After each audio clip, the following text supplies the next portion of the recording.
Hello guys, నేను మీ సాయి తేజ. అందరికీ నమస్కారం.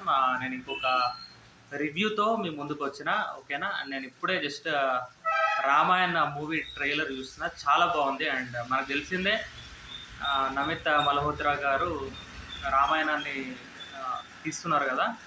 అందులో సాయి పల్లవి సీతగా యాక్ట్ చేస్తుంది. అండ్ రాముడిగా మన రణబీర్ కపూర్ అన్న యాక్టింగ్ చేస్తుండు. అండ్ యష్ వచ్చేసి రావణాసురుడు యాక్టింగ్ చేస్తుండు. ట్రైలర్లో యశ్ని అయితే మస్తుంది. నిజంగా రావణాసుడి క్యారెక్టర్కి కరెక్ట్గా సెట్ అయ్యిండు. అండ్ రావణాసుడి సీన్స్ అయితే చాలా బాగున్నాయి. అసలు ట్రైలర్లో బాగా హైలైట్ చేసాడు డైరెక్టర్ అయితే. అండ్ శూర్పణఖగా రకుల్ ప్రీత్ సింగ్ యాక్టింగ్ చేసింది. నాకైతే ఆ సీన్ మస్తు అనిపించింది.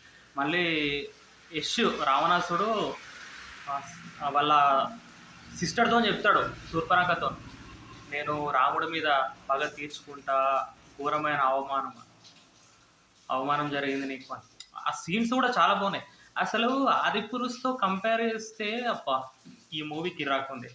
ఆ ప్రభాస్ అన్న అయితే రామాయణ ట్రైలర్ చూసిన తర్వాత ఒకటే మాట్లాడతాడు, ఓం కమ్ టు మై రూమ్, అంతే.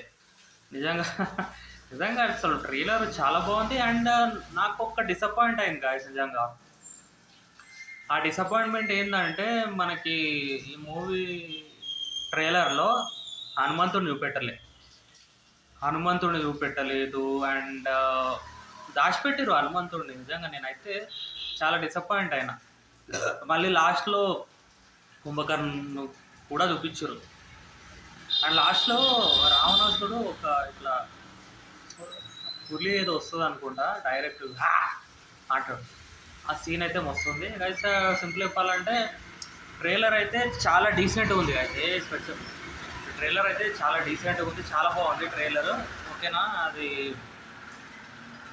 ఇంకొకటి ఏంటంటే, ఇందులో క్యారెక్టర్స్ కూడా చాలా బాగున్నాయి. ఏంటంటే రాముడు కూడా చాలా ఎమోషనల్గా అనిపించింది మనకి ఆదిపురుషులా మిస్టేక్ ఏమైందంటే, అది కొంచెం విఎఫ్ఎక్స్ సరిగా పనిచేయక అసలు ఆదిపురుషే పెద్ద హిట్ అవుతుంది అనుకున్న 3 సంవత్సరాల కింద వచ్చిన సినిమా. కానీ అనుకోని కారణంగా అందులో మనకి రావణాసురుని సరే చూపెట్టలేదు. కానీ ఇందులో రావణ్ అయితే ఎక్సలెంట్, వేరే లెవెల్లో చూపించారు. ఎక్కడికో తీసుకోవేరు అసలు. ఆ క్యారెక్టరైజేషను, ఆ ఎక్స్ప్రెషన్, ఆ డైలాగ్. యషన్ ఆల్రెడీ మనకు తెలిసింది కేజీఎఫ్లో ఎంత బాగా యాక్టింగ్ చేసిండో. పార్ట్ 1, పార్ట్ 2 వరల్డ్ వైడ్గా ఆయన ఫ్యాన్స్ వచ్చేసారు ఆ మూవీతోని. నాకైతే ఇంకొకటి టాక్సిక్ మూవీ ఎప్పుడు వస్తుందేమో నాకైతే తెలియదు. కానీ నేనైతే ఇప్పుడు ఇది దివాళీకి రిలీజ్ అవుతుందంట. దివాళీ వరకు నేనైతే వెయిట్ చేస్తా, తప్పకుండా వస్తా గాయస్. ఇంకొకటి అంటే నా పర్సనల్ ఒపీనియన్ ఏంటంటే, ఇది 2 పార్ట్స్లో వస్తుంది గాయస్. అది పక్కా చెప్తాను, 2 పార్ట్స్లో వస్తుంది. ఇది సింగిల్ పార్ట్ కాదు. అండ్ మనకి ఫస్ట్ పార్ట్లో నాకు తెలిసినంత వరకు అయితే సీత అపహరణ వరకు ఉంటుంది. రావణాసుడు తీసుకుపోతాడు కదా.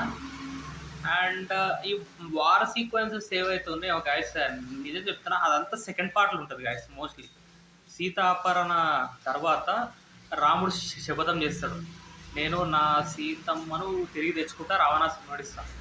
క్లైమాక్స్లో ఏమవుతుందంటే హనుమంతుడు ఎంట్రీ ఇస్తాడు గాయస్ మనకి ఫస్ట్ పార్ట్లో. ఇప్పుడు దివాళీకి వచ్చే మూవీలో అయితే అది అన్నమాట. ఎంట్రీ ఇస్తాడు హనుమంతుడు ఎంట్రీ ఇచ్చినప్పుడు థియేటర్స్ అయితే మొత్తం షేక్ అయిపోతాయి. మొత్తం జై శ్రీరామ్ ఆ స్లోగన్తో మారుమోగిపోతాయి. సెకండ్ పార్ట్లో వచ్చేసి మనకి ఇక రాముడు వెళ్ళి హనుమంతుడిని కలుస్తాడు. ఆ తర్వాత సుగ్రీవుడు హనుమంతుడు మంచి ఫ్రెండ్స్ అవుతాడు, వాళ్ళని చంపుతారు. సెకండ్ హాఫ్లో సీక్వెన్సెస్ చాలా బాగుంటాయి. అంటే సెకండ్ పార్ట్లో అనుకుంటా, సారీ సెకండ్ హాఫ్ కాదు, సెకండ్ పార్ట్లో అయితే చాలా బాగుంటుంది. నిజం చెప్తున్నా, నేనైతే చాలా వెయిట్ చేస్తున్నా. నేను ఆదిపురుష్ తర్వాత అసలు రామాయణ చూస్తాను అనుకోలే గాయస్. నిజం చెప్తాను, అసలు రామాయణ చూస్తా అనుకోలే.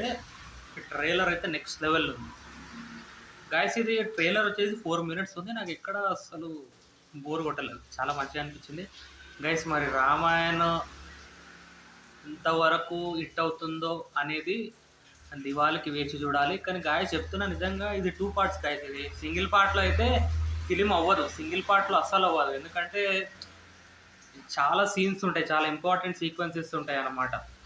అంటే చిన్నప్పుడు రాముడు ఆయన విద్యాభ్యాసం అదంతా చూపియాలి కాబట్టి చాలా అయితే నాకు తెలిసి పార్ట్ 1 అయితే సీతాపహరణతోని ఎండ్ చేస్తాడు డైరెక్టర్. సెకండ్ పార్ట్‌ని ఇక నెక్స్ట్ లెవెల్‌లో ప్లాన్ చేస్తున్నాడని నాకైతే అర్థమైపోయింది. ఇది 2 పార్ట్స్‌లో వస్తుందంట. కన్ఫర్మ్ 2 పార్ట్స్ అయితే confirm. And guys Ramayan movie trailer మీద మీ ఒపీనియన్ అండ్ రావణాసురుడు క్యారెక్టర్ మీద మీ ఒపీనియన్ ఏంటో తెలియజేయండి. నాకైతే రావణ్ క్యారెక్టర్ కిర్రాక్ అనిపించింది. రావణ్ అయితే మస్తు ఉన్నాడు గైస్ నిజంగా సినిమాలో. అరే మస్తు చూపించారు నిజంగా, మస్తు చూపించారు. ఓకే గైస్, చూద్దాం మరి దివాళీకి. గైస్ రామాయణ్ మూవీ ట్రైలర్ మీద మీ ఒపీనియన్ ఏంటో తెలియండి. వీడియో మీకు నచ్చితే లైక్ చేయండి, షేర్ చేయండి. గైస్ మనకి సబ్స్క్రైబర్లు వస్తలేరు ప్లీజ్. నేను ఒక గుడ్ కాజ్ కోసం అయితే ఛానల్ స్టార్ట్ చేసిన, ఒక గుడ్ కాజ్ గైస్ ఇది నిజంగా. ఒక మంచి పని కోసం స్టార్ట్ చేసిన. మంచి పని ఏంటంటే నేను మీకు చెప్పాలంటే నాకు 1K subscribers and 4000 watch hours కావాలి. ఫస్ట్ మన ఛానల్ సాయితేజ వాయిస్ మానిటైజేషన్ అయితే తప్పకుండా నేను చెప్తా గుడ్ కాజ్ ఏందనేది. నేనైతే ఒక మంచి పని కోసం, ఒక దైవకార్యం గైస్ అది నిజం చెప్తున్నా, ఒక దైవకార్యం కోసం స్టార్ట్ చేసిన. అది ఏంటంటే నేను ఒక కారణ జన్ముడు అనమాట. నేను ఒక కారణ జన్ముడిని. నేను పక్కా అది నేను ప్రజల కోసమే పనిచేస్తా. By the people, for the people, of the people. ఓకేనా guys? and I am kindly requesting and भाई और बहनों, मुझे तो बहुत दुखी है, मैं तो बहुत उदास हूँ भाई और बहनों. मुझे तो सब्सक्राइबर्स नहीं आ रहे हमारे चैनल को. अंगेन राज्यम लवनेन भोजनम. Okay guys, మరి please I'm kindly requesting, please I'm an Indian, I love my country, all Indians are my brothers and sisters, and please subscribe to my YouTube channel Saitya Voice. Jai Hind.